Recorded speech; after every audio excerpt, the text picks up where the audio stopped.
What is spirituality? Basic of spirituality है जो आध्यात्म का जो मूल सिद्धांत है उसको हमें समझने की आवश्यकता है कि मेरे पास अभी धन है, मैं निर्धन नहीं हूँ इसलिए मैं सुखी हूँ, मेरा स्वास्थ्य अच्छा है, मैं बीमार नहीं हूँ इसलिए मैं सुखी हूँ। तो यहाँ पर बाउंड्रीज हैं, एक स्टार्टिंग पॉइंट है, एक एंड पॉइंट, एक शुरुआत है, एक अंत है। तो अगर मेरे को स्पिरिचुअली हैप्पीनेस चाहिए, एट द सेम टाइम मेरा ऑफिस भी चल रहा हो, मेरा फैमिली भी सही से हो, so how do you go about searching for that happiness? मैं कौन, यहाँ से शुरुआत है। भगवान कौन, हमारा भगवान से क्या संबंध है। मैं नहीं चाहता हूं कि संसार में मुझे कष्ट हो, फिर भी मुझे संसार में कष्ट हो रहा है। हम चाहते हैं कि ये चीज ऐसी होनी चाहिए, हमारे हिसाब से चीज नहीं हो रही। बड़े बड़े IIT NIT से पढ़े हुए, बड़े बड़े MBA किए हुए, इतने करोड़ों अरबों के मालिक थे, सब छोड़ छाड़ के आ जाते हैं। आप IIT में जाइए, पूरी रात आप पढ़ सकते हैं, लैब खुली हुई है, आपके पढ़ने के ऊपर कोई रोक नहीं। जो वैज्ञानिक खोज करते हैं, नई नई रिसर्च करते हैं, आप देखेंगे कि ऐसे वैज्ञानिक दिन रात अपनी प्रयोगशाला में पड़े हुए हैं। सो ऐसा तो क्या सुख मिल रहा है जो स्पिरिचुअलिटी में जो किसी को नहीं मिल रहा? भौतिक वस्तुओं के अंदर जिसको हम सुख कहते हैं वो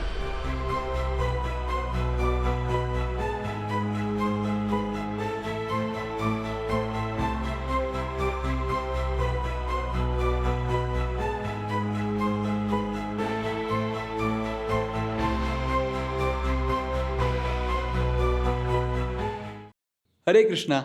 आज हमारा पहला एपिसोड है धर्म पथ का। हमारे साथ बैठे हैं श्रीमान धीर शांत प्रभु जी। धीर शांत प्रभु जी लास्ट 2008 से इस्कॉन में जुड़े हुए हैं एंड 2013 से इस्कॉन में ब्रह्मचारी भक्त की तरह हैं। प्रभु जी ने बैचलर्स ऑफ फार्मेसी में ग्रेजुएशन किया है। एट द सेम टाइम अभी इतने सालों से वो युवा प्रचार कर रहे हैं, गृहस्थों को प्रचार कर रहे हैं। ऑनलाइन प्रचार में आपने शायद यूट्यूब पे धीर शांत प्रभु जी को देखा ही होगा, हरे कृष्णा टीवी पे, इनके चैनल पे भी।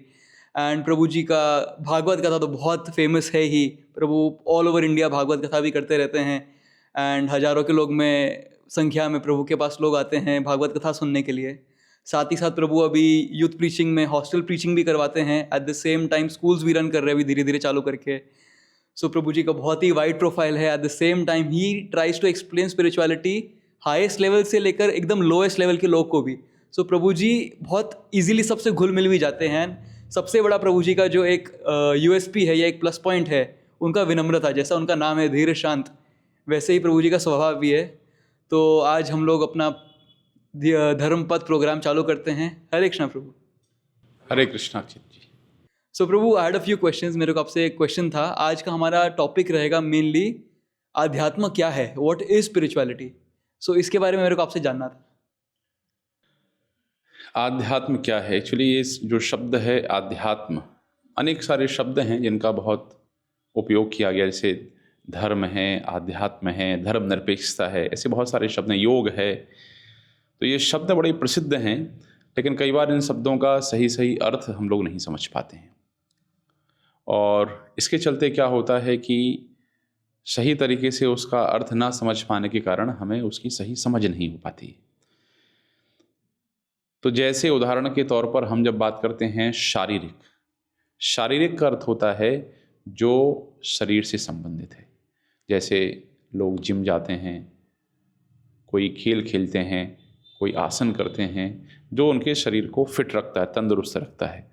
तो उन सारे कार्यों को हम कहते हैं ये शारीरिक कार्य हैं, शरीर के लिए किए जा रहे हैं और शरीर से संबंधित हैं। ऐसे ही कई बार हम लोग देखते हैं कोई व्यक्ति हिमालय की चोटियों पर पहुंच जाता है या बाइक में पूरा भारत घूम लेता है या साइकिल में पूरा भारत घूमता है, तो उसमें आप देखेंगे शारीरिक परिश्रम बहुत हो रहा है। तो शारीरिक रूप से ऐसे लोग कष्ट उठा रहे हैं, सर्दी गर्मी बरसात को झेल रहे हैं, हिमालय पर चढ़कर जा रहे हैं, जान का खतरा है। या कई बार कोई लोग पेंटिंग खरीदते हैं, हम लोग देखते हैं तो लगता है ये कैसी पेंटिंग है, ये तो कुछ समझ में नहीं आ रहा है इसमें तो, लेकिन बोलते कितना 1 लाख का है, 2 लाख, 20-20 लाख, 25-25 लाख की पेंटिंग खरीद लेते हैं। हम लोग को समझ में नहीं आता है। उनको उस हिमालय की चोटी पर चढ़ने में, उनको वो जो साइकिल से पूरे भारत का भ्रमण कर रहे हैं उसमें, बाइक में धूल धक्कड़ में जाकर के ये सब परेशान हो रहे हैं, कौन सा सुख मिल रहा है? उनको मानसिक सुख मिल रहा है। वो मन से संबंधित है। जो मन से संबंधित है वो मानसिक, जो शरीर से संबंधित शारीरिक, जो मन से संबंधित मानसिक। तीसरा होता है बौद्धिक अर्थात आप IIT में जाइए, पूरी रात आप पढ़ सकते हैं, लैब खुली हुई है, आपके पढ़ने के ऊपर कोई रोक नहीं है। जो वैज्ञानिक खोज करते हैं, नई नई रिसर्च करते हैं, आप देखेंगे कि ऐसे वैज्ञानिक दिन रात अपनी प्रयोगशाला में पड़े हुए हैं, खाना पीना भूल करके वहीं पर पड़े रहते हैं। कई कई लोग तो ऐसे अपनी शादी भी नहीं कर पाए, इतने रिसर्च में लगे रहे। न्यूटन जैसे। तो कोई कहेगा भाई इनको क्या परिश्रम ऐसा करना पड़ रहा है, क्या उनको ऐसी चीज़ मिल रही है कि इतना मज़ा आ रहा है उनके लिए। बौद्धिक सुख है, जो बुद्धि से संबंधित है वो बौद्धिक है। ऐसे ही जो आत्मा से संबंधित है वो आध्यात्मिक है, जो स्पिरिट से संबंधित है वो स्पिरिचुअल है, आध्यात्मिक या स्पिरिचुअल। तो जो अब आप कहेंगे आत्मा से संबंधित, अर्थात आत्मा से संबंधित क्या, आत्मा से संबंधित है तो कोई भी ऐसा कार्य जिससे व्यक्ति आत्म अनुभूति कर सके, उसकी आत्मा का कल्याण होता हो, आत्म साक्षात्कार होता हो, आत्मा के विषय में ज्ञान प्राप्त कर सकता हो, कोई भी ऐसे कार्य, कोई भी ऐसी एक्टिविटीज, उसको हम सामान्य भाषा में आध्यात्मिक कहते हैं। तो जो आत्मा से संबंधित है वो आध्यात्मिक है, शरीर से शारीरिक, मन से मानसिक, बुद्धि से बौद्धिक और आत्मा से आध्यात्मिक। कई बार हम लोग ये मन और आध्यात्मिक में, मानसिक और आध्यात्मिक भेद नहीं कर पाते हैं। यदि कोई कार्य हमारे मन को अच्छा लग रहा है, इसका कतई अर्थ नहीं है कि वो आध्यात्मिक हो भी सकता है, लेकिन पूरी संभावना वो आध्यात्मिक नहीं, वो मानसिक है। तो इसलिए स्पिरिचुअलिटी, आध्यात्मिकता को पालन करने के पहले तो हमें ये स्पष्ट होना चाहिए कि क्या आध्यात्मिक है, क्या मानसिक है, क्या शारीरिक है, क्या बौद्धिक है। नहीं तो होता ना, एक हम लोग कभी खाते हैं दाल भी उसी में, चावल भी उसी में, सब्जी भी उसी में, गुलाब जामुन भी उसी में, सब मिक्स मसाला, कोई स्वाद नहीं आएगा। तो जैसे शरीर वाले को बॉडी बनाने का सुख मिलता है, मन वाले को चढ़ने का सुख मिलता है, बुद्धि वाले को रिसर्च करने का सुख मिलता है, ऐसे हम लोग देखते हैं कई साधु होते हैं, बाहर से भिखारी हैं, प्रैक्टिकली उनके पास कोई बहुत प्रॉपर्टी नहीं है, फिर भी आनंद में रहते हैं। कौन? आध्यात्मिक सुख उनको मिल रहा है। आध्यात्मिक सुख को आनंद कहा जाता है। तो जो स्पिरिचुअल प्लेजर है वो उनको मिल रहा है। तो ये सामान्य रूप से हम भेद कर सकते हैं इन सब चीज़ों के। सो प्रभु, मेरा फॉलोअप क्वेश्चन इसमें ये था कि आपने बोला एक शारीरिक सुख मिलता है लोग को, अब मेंटल सुख मिलता है when they perform something mental वाला, तो स्पिरिचुअलिटी का सुख में फिर अपने कैसे उसमें मतलब डिफाइन करें, मतलब स्पिरिचुअलिटी का जो सुख होता है, क्योंकि अगर आप देखें कि आप भी फार्मेसी किए हैं, हमारे बहुत सारे भक्त हैं, सन्यासी हैं, वो लोग बड़े बड़े IIT NIT से पढ़े हुए, बड़े बड़े MBA किए हुए, इतने करोड़ों अरबों के मालिक थे, सब छोड़ छाड़ के आ जाते हैं। सो ऐसा तो क्या सुख मिल रहा है जो स्पिरिचुअलिटी में जो किसी को नहीं मिल रहा है। एंड आई थिंक मतलब मैं होता है ना कि देख चुका हूँ, लोगों से मिल चुका हूँ, सो जेन्युइनली वो फेस पे दिखता है, वो आप फेक नहीं कर सकते, राइट, कि वो आदमी के शक्ल पे दिखता है, वो खुशी अलग है। So what is the spiritual happiness जो आदमी को मिलता है? देखिए, आनंद के स्रोत हैं भगवान, दो प्रकार के। एक तो होता है दो समस्याएं के बीच का समय, एक समस्या है और दूसरी समस्या है। तो सामान्य रूप से ऐसा समय जब कोई समस्या नहीं है, लोग उसको सुख मान लेते हैं। उसकी सीमा होती है, उसकी लिमिट होती है। ये समस्या खत्म हो गई और अगली समस्या भी आई नहीं है, उसके बीच को हम मान लेते हैं ये सुख है। इस सुख की सीमा है। फॉर एग्जाम्पल जैसे कि मान लो अभी मैं स्वस्थ हूँ और थोड़े समय के बाद मैं बीमार हो जाऊँगा, तो जब तक मुझे बीमारी नहीं है तब तक उसको क्या मान लेते हैं कि मैं सुखी हूँ। जैसे फॉर एग्जाम्पल, मतलब मैं उस तरीके से नहीं जा रहा, पर मैं पूछ रहा हूँ कि जैसे नॉर्मल हम लोग सब जो हैं, हम लोग सबको लगता है अच्छा धंधा पानी चल रहा है, अपना जॉब चल रहा है, अच्छी तरीके से अपने फैमिली मोटा मोटा सबका हैप्पी तरीके से, सब हैप्पी है, फिट हैं, किसी के रोग वोग ज़्यादा कुछ ज़्यादा नहीं है। एंड होता है ना कि अच्छे तरीके से सोसाइटी में रेपुटेशन भी है, गाड़ी घोड़ा जो चाहिए था वो भी आ गया। तो उस तरीके से जो एक नॉर्मल आदमी जो बोलते हैं हैप्पी है, so that is a normal persons definition कि हाँ भाई मैं खुश हूँ। तो स्पिरिट वाला कहाँ पे आया, मतलब वो हाँ, जो भौतिक वस्तुओं के अंदर जिसको हम सुख कहते हैं, वो एक ऐसी अवस्था होती है जहाँ समस्या नहीं है। क्योंकि मेरे पास अभी धन है, मैं निर्धन नहीं हूँ इसलिए मैं सुखी हूँ, मेरा स्वास्थ्य अच्छा है, मैं बीमार नहीं हूँ इसलिए मैं सुखी हूँ।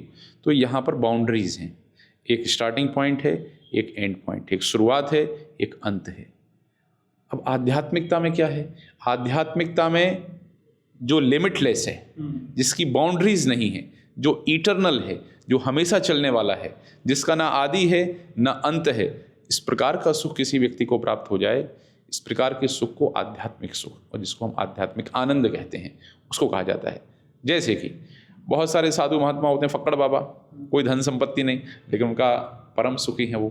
कई बार शारीरिक रूप से आप देखेंगे बहुत कमज़ोर हो जाते हैं, बहुत सारी उनके शरीर में बीमारियां आ जाती हैं, लेकिन आप देखेंगे वो आनंद में हैं, क्योंकि वो जो स्थिति, जो परिस्थिति है, वो उनके जीवन के सुख को बांध नहीं रही है, उसमें सीमा नहीं है, वो लिमिटलेस है। तो इसको कहते हैं, ये डिफरेंस होता है भौतिक सुख में और आध्यात्मिक आनंद में। ओके, तो ठीक है, अब समझ में आ गया कि एक स्पिरिचुअल हैप्पीनेस है। So how do you go about searching for that happiness? क्योंकि अब देखिए, फॉर एग्जांपल आप अपने तरीके से आप बताएंगे कि मैं इस लीनिएज का हूँ, मैं यहाँ से आता हूँ, मेरे लिए ये है। कोई और धर्म वाला बोलेगा कि मेरे लिए वो सही है, तीसरा वाला बोलेगा, क्योंकि there no shortage of religions right in the world. तो फिर कैसे पता चलेगा, एंड इम्पार्शियली कैसे पता चलेगा कि कौन सा स्पिरिचुअलिटी का राह मेरे लिए सही है? हाँ, देखिए, इतने सारे धर्म हैं, इतने सारे पथ हैं, इतने सारे ग्रंथ हैं, इतने सारे लोग, और सनातन में तो ये भी है कि इतने सारे देवी देवता भगवान सब इतने जो करोड़ों करोड़ अपने बोलते हैं, तो उसमें कहाँ से क्या करे मतलब आदमी? बिल्कुल सही। तो इतने सारे हैं, तो उसके बीच में यदि मुझे आध्यात्मिकता के पथ को स्वीकार करना है तो मैं क्या करूं, कौन सी चीज़ों को समझ लूं। और वो भी कलयुग में, क्योंकि मेन क्या है, मैं तो आपके जैसा साधु बन नहीं सकता, या 99% जो लोग टीवी पे देख रहे हैं वो साधु बन नहीं सकते। तो अगर मेरे को स्पिरिचुअली हैप्पीनेस चाहिए, एट द सेम टाइम मेरा ऑफिस भी चल रहा हो, मेरा फैमिली भी सही से हो, उसके साथ ही साथ स्पिरिचुअल में कैसे, मतलब ये सब के बीच में, सिटी लाइफ के बीच में रह के कैसे करूँगा? That is a very important thing जो मेरे को पूछना था।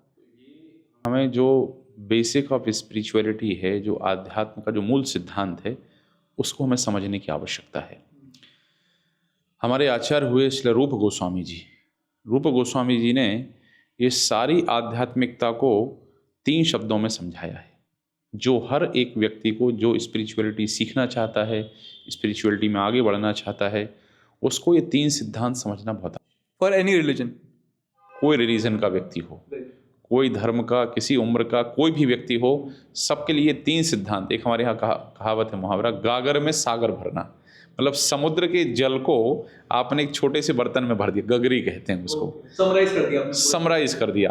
तो सारे शास्त्रों के सार को, सारे संत पुरुषों के सार को यदि हम समराइज करें कि आध्यात्मिकता यदि हमें समझनी है तो क्या करना है, तो 3 चीज़ें श्रीपाद रूप गोस्वामी जी बताते हैं।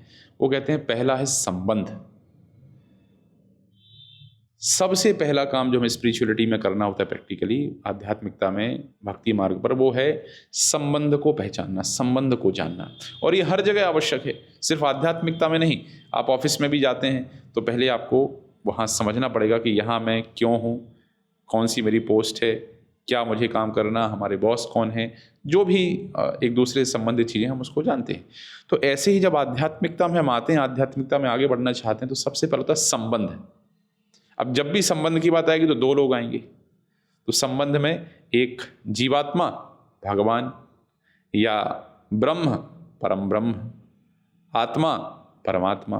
तो संबंध है सबसे पहले भगवान के साथ में, परमात्मा के साथ में, परम ब्रह्म के साथ में अपने संबंध को पहचानना। इन शॉर्ट, क्या कनेक्शन है मेरा भगवान से?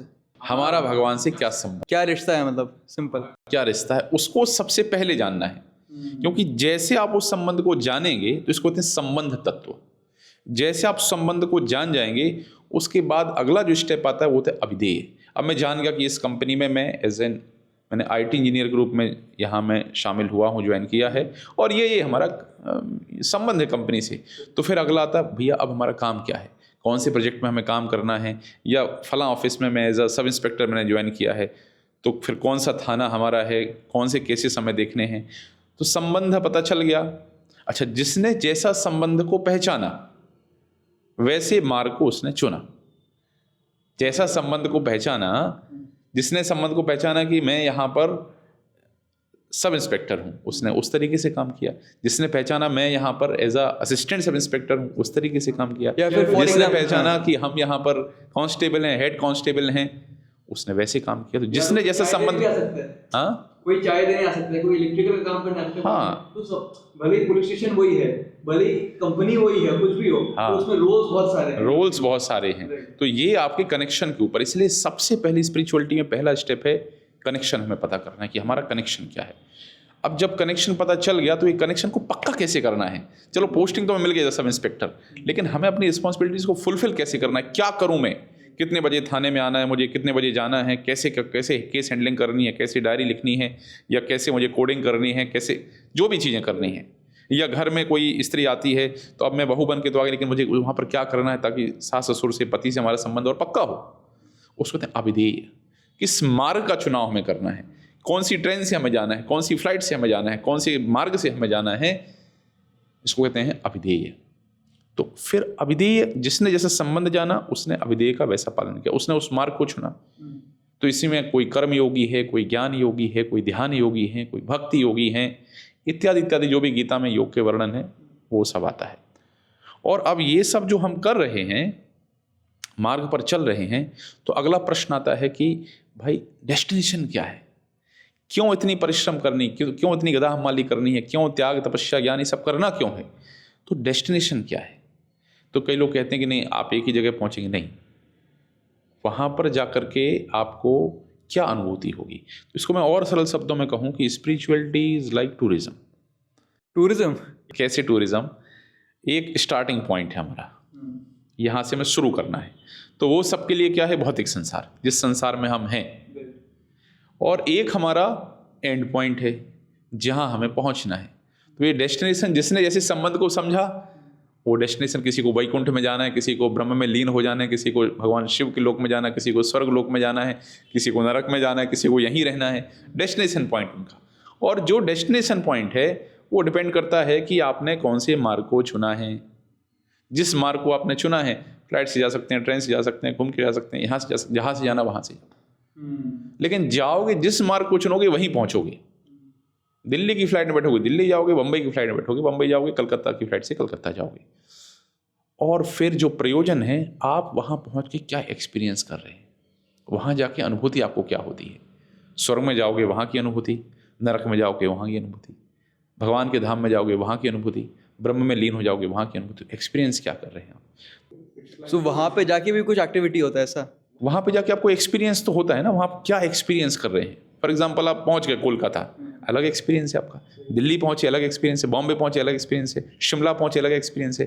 तो वहाँ पहुँच करके क्या एक्सपीरियंस कर रहे हैं आपका, तो वो तो उस स्थान का एक विशेष महत्व है ना। और वहाँ शिमला कोई पहुँचेगा तो अच्छी चारों तरफ हसीन हरी भरी वादियाँ हैं, अच्छा लगे आपको। और बम्बई पहुँचे तो चारों तरफ लोग भरे हुए हैं। तो दोनों जगह एक्सपीरियंस अलग अलग है ना। तो आप शुरू तो हमें सब लोगों की जगह से करना है, कहाँ पहुँचना है, कौन सा मार्ग, और एक्सपीरियंस आप वहाँ पर क्या करते हैं।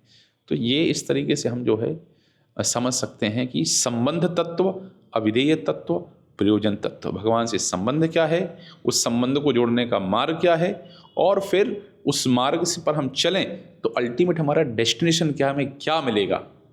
ये तीन चीज़ें हर एक साधक को, हर एक व्यक्ति को जो स्पिरिचुअलिटी में, आध्यात्मिकता को सीखना चाहता है, धर्म पथ पर चलना चाहता है, उसको इन तीन चीज़ों को जानना चाहिए, अच्छे से जानना चाहिए, शास्त्रों के अनुसार जानना चाहिए, गुरुजनों के, आचार्यों के अनुसार उसको सीखने का प्रयास करना चाहिए।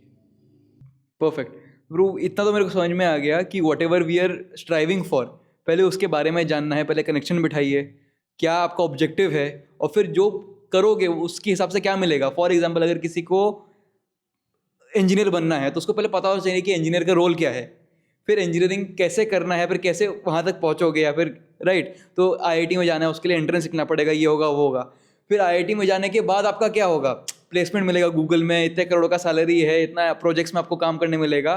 सो that is what we are defining. It is true for spirituality as well as material things also, right. ये समझ में आ गया मेरे को। अब आदमी करे तो करे क्या, मतलब इतना तो मेरे को समझ में आ गया, but what should be the first step up कि कैसे इसमें अब आगे बढ़ूँ मैं। क्या मतलब हिमालय पे जाके मैं ट्राई करूँ कुछ, या फिर होता है मदरसों में जाके ट्राई करूँ, या फिर कहीं पे जाऊँ, चर्च में जाऊँ, कैसे क्या क्या ढूंढूँ, कैसे मेरे को फर्स्ट स्टेप कैसे लूँ मैं, बीइंग इन द सिटी। या तो यूट्यूब पे, जैसे आप जैसे बहुत सारे लोग आजकल यूट्यूब पे आ गए हैं, तो यूट्यूब पे ढूंढूं या टीवी पे देखूं, क्या करूं मैं, मतलब मेरे को वो बहुत डाउट था। फर्स्ट स्टेप, हमारा पहला कदम क्या हो स्पिरिचुअलिटी की ओर, तो वेदांत सूत्र जो वेदव्यास जी ने सूत्र रूप में सारे वेदों का सारांश प्रस्तुत किया है, उसका पहला सूत्र है अथातो ब्रह्म जिज्ञासा। इसका अर्थ ये है कि व्यक्ति को जिज्ञासा करनी चाहिए परम सत्य के विषय में।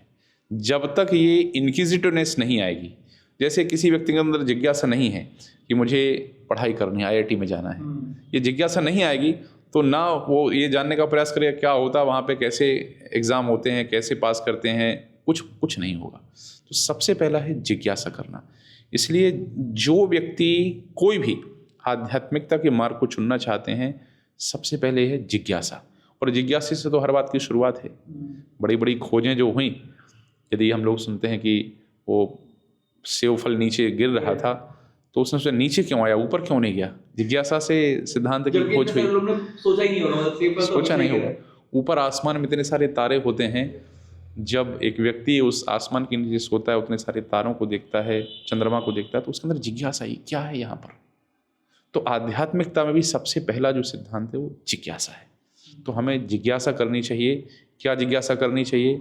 मैं कौन। सबसे पहला स्टेप, मैं कौन, यहां से शुरुआत है। भगवान कौन है, हमारा भगवान से क्या संबंध है। मैं नहीं चाहता हूं कि संसार में मुझे कष्ट हो, फिर भी मुझे संसार में कष्ट हो रहा है। हम चाहते हैं कि ये चीज ऐसी होनी चाहिए, हमारे हिसाब से चीज नहीं हो रही है। मैंने किसी का बुरा नहीं किया, फिर भी हमारे साथ ऐसे क्यों हो रहा है। हमने उसका अच्छा किया, फिर भी मुझे दोषारोपण कर रहा है। तो ये सारी, जब तक जिज्ञासा नहीं जानेगा, ये अपने बारे में, भगवान के बारे में, इस संसार के कष्टों के बारे में, और सबसे महत्वपूर्ण कैसे इनसे बाहर निकला जाए। सिर्फ समस्या, बस समस्या के बारे में चिंतन महत्वपूर्ण नहीं है। समस्या का जो समाधान पक्ष है कि इस समस्या से मैं कैसे बाहर निकल सकता हूं, जब तक उसका चिंतन नहीं करेगा तो आध्यात्मिकता में आगे नहीं बढ़ पाएगा। और जैसे उसके मन में विचार आएगा कि मुझे इस समस्या का समाधान चाहिए, तो दो ही चीजें हैं, या तो खुद प्रयास करेगा, जब मत्था फोड़ फोड़ के परेशान हो जाएगा तो फिर बोलेगा किसी बड़े व्यक्ति के पास जाते हैं, उसके पास जाकर के समझने का प्रयास करते हैं। और फिर उसी गीता में कहते हैं, तस्मात् गुरुम प्रपद्येत जिज्ञासु श्रेयः उत्तमा तद विद्धि प्रणिपातेन परिप्रश्नेन सेवया उपदिक्षन्ति ते ज्ञानम ज्ञानिनस्तत्त्वदर्शिना। ये जिज्ञासा ही है जो हमें साधु के पास लेकर के जाती है, गुरु के पास लेकर के जाती है, भक्तों के पास लेकर के जाती है, या ग्रंथों के पास लेकर के जाती है। सीधे कई बार भगवान के पास व्यक्ति जाकर के अपने प्रश्नों के उत्तर जानने का प्रयास करता है। तो ये जिज्ञासा ही होती है। इसलिए जिज्ञासु बनने का प्रयास करना है। जिज्ञासा रखेंगे, उनके प्रश्नों को उत्तर जानने का प्रयास करेंगे, तो निश्चित रूप से हम आध्यात्मिकता के पथ पर पहला कदम तो बढ़ा ही देंगे। सो फर्स्ट स्टेप इज आप इंक्विजिटिव रहिए। जैसे फॉर एग्जांपल, जैसे हमने बात किया आईआईटी को किसी को जाना है, तो इंक्विजिटिव भाई होता क्या आईआईटी, क्या कैसे जाया जाता है, वो सब करे, राइट। एंड फिर एक बार वो इंक्विजिटिवनेस आ गया आदमी में, तो उसके बाद he goes on searching for institutes, या फिर कोई उसके बुक्स पढ़ना चालू किया, कोई इंजीनियरिंग का मैनुअल पढ़ना चालू किया, कैसे जेईई लिखा जाएगा, वो सब चालू किया। He went to a coaching centre, he went to a person, एक टीचर के पास गया, एंड फिर वो राह दिखाएगा। क्योंकि मेनी अ टाइम्स, जैसे आपने वही बोला कि खुद से अगर मैं आईआईटी का प्रिपरेशन खुद करने जाऊँ, इट्स ऑलमोस्ट इम्पॉसिबल। स्पेशली इतना डिफिकल्ट कोर्स होता है, जब मैं खुद इंजीनियर हूँ, that's why I know, so it's very difficult. But अगर वो किसी टीचर के पास जाएगा, गाइड के पास जाएगा, then he will get to understand कि भाई कैसे क्या होता है, क्या किया जाता है। ओके, ठीक है प्रभु। उसके अलावा और मेरे को ये पूछना था, अगर वो टीचर के पास गया, so what should be his mood, मतलब, या फिर टीचर के पास जाने के बाद उसको कैसे प्रश्न पूछना चाहिए, क्या पूछना चाहिए, मतलब, या फिर सीधा सिर्फ गीता उठा लो, या फिर कोई कुरान उठा लो, या बाइबल उठा लो, कैसे फिर उसमें जाए? क्योंकि आई थिंक बुक्स भी टीचर्स ही है, राइट? बिल्कुल स्वाभाविक सी बात है कि जल का प्रवाह ऊपर से नीचे होता है, और नीचे से ऊपर करना है तो मोटर पंप लगाना पड़ता है। यदि ग्लास पूरा भरा हुआ है, उसमें पानी डालेंगे तो पानी उसमें ठहरेगा नहीं। तो जब हम कुछ सीखना चाहते हैं, तो सीखने के लिए हमारी ये भावना होना चाहिए कि मैं ये सीखना चाहता हूँ। इसलिए कहा गया, तद विद्धि प्रणिपातेन परिप्रश्नेन सेवया उपदिक्षन्ति के ते ज्ञानम ज्ञानिनस्तत्त्वदर्शिना। सेवा भाव से जाना चाहिए। इस भाव से जाना चाहिए कि हम सीखना चाहते हैं। अपने अहंकार को किनारे में रख करके जाना चाहिए। ग्राह्य पात्र बन करके जाएंगे तो उसको हम ग्रहण कर सकेंगे, और उससे अधिक पात्र बनिए, सेवा भाव से जाइए और सेवा करिए भी। तो ये वो स्थिति है, जैसे कि एक उदाहरण आता है ना कि दो बच्चे जाते हैं सीखने के लिए टीचर, संगीत शिक्षक के पास में, कि हम सीखना चाहते हैं संगीत। तो एक ने कहा कितना फीस है गुरुजी? तो उन्होंने कहा 200 रुपये है। उसने बोला मुझे कुछ नहीं आता। बोले हाँ, तुम्हारी 200 रुपये फीस है। दूसरे ने बोला गुरुजी हमें थोड़ा थोड़ा आता है, हमारी कितनी फीस? उन्होंने कहा तुम्हारी 400 फीस है। क्योंकि जो तुम्हारे अंदर जो भाव है कि मुझे आता है, मुझे आता है, मुझे पहले उस भाव को निकालना पड़ेगा। तुम्हें ग्राह्य पात्र बनाना पड़ेगा। जब तुम पात्र बन जाओगे तब हमारी विद्या तुम्हारे ऊपर काम करेगी। तुम्हें पात्र बनाने का मैं 200 रुपये और लूँगा। तो पात्रता किस में है? पात्रता है विनम्रता में, पात्रता है अपने आप को छोटा मानने में, पात्रता है सेवा भाव में, पात्रता है सीखने की इच्छा में। ये सब जब हम चीज़ें रखेंगे तब जा कर के उनके पास जा कर के हम उस ज्ञान को सीख सकते हैं, उसको स्वीकार कर सकते हैं। अंडरस्टूड, समझ गया प्रभु। बहुत ही इंटरेस्टिंग एपिसोड था ये, आपसे बहुत कुछ सीखने मिला कि व्हाट इज स्पिरिचुअलिटी। आपने बताया कि अध्यात्म हम लोग का स्पिरिट जो है, सोल जो है, उससे रिलेटेड है। And you touched upon the topics कि किस तरीके से स्पिरिचुअलिटी में जो हैप्पीनेस है वो धीरे धीरे करके आपको एक्सपीरियंस होगा। एंड उसके फिर हमने डिस्कस किया कि किस तरीके से हम लोग उस स्पिरिचुअलिटी के बारे में जान सके, आगे बढ़ सके, एंड कैसे हम लोग और स्टेप्स ले सके ताकि हम लोग उसमें और डीप डाइव कर पाएँ। ठीक है प्रभु जी, थैंक यू सो मच आज के इस टॉक के लिए। अगली बार हम लोग फिर मिलेंगे। आज के लिए इतना ही धर्मपथ एपिसोड में। हरे कृष्णा। ऐसे ही और भक्तिमय कार्यक्रमों के लिए देखिए हरे कृष्णा टेलीविजन, और इसे प्राप्त करने के लिए आप अपने केबल अथवा DTH ऑपरेटर से संपर्क करें तथा और अधिक जानकारी के लिए आज ही डायल करें 7666 839 839।